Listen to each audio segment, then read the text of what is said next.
Il pomeriggio di festa alle Casette Rosse di Sestri Levante è considerato il momento culminante della raccolta finalizzata a sostenere l'iniziativa Luce di un gesto. È un momento di animazione e di partecipazione cittadina e del quartiere della Lavagnina per sostenere il progetto La Luce di un gesto.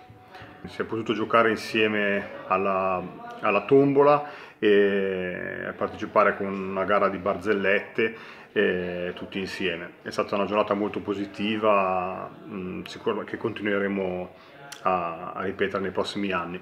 Il mantempo non ha scoraggiato i partecipanti, intrattenuti con giochi e momenti di condivisione. La pioggia non ha ostacolato il fatto di fare una giornata di famiglia per tutte le persone del quartiere che sono presenti qui nella nostra zona, qua a Casette Rosse. Con gennaio si esaurisce di fatto il calendario di eventi, anche se la raccolta fondi proseguirà anche a febbraio con l'obiettivo di sostenere realtà cittadine ed estere. La raccolta fondi viene fatta attraverso tantissime iniziative che vengono organizzate da cittadini e associazioni, quindi il concerto della Filarmonica, una giornata come questa, un pomeriggio per la luce di un gesto come questo, e poi tutte le parrocchie contribuiscono. La somma raccolta si va a sommare alla rinuncia dell'indennità di incarico da parte di noi amministratori, che cuba circa 13.500 euro, e poi viene distribuita sia ai centri d'ascolto che al centro di distribuzione alimentare, e quest'anno anche all'associazione Shanti Sahara,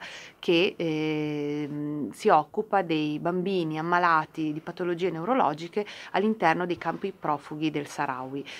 Inoltre un'altra parte verrà dedicata alle Madonnine del Grappa, che fanno guardaroba della città e hanno bisogno di ripristinare i locali, in quanto devono stoccare tantissimi abiti che i cittadini portano per poi distribuirli.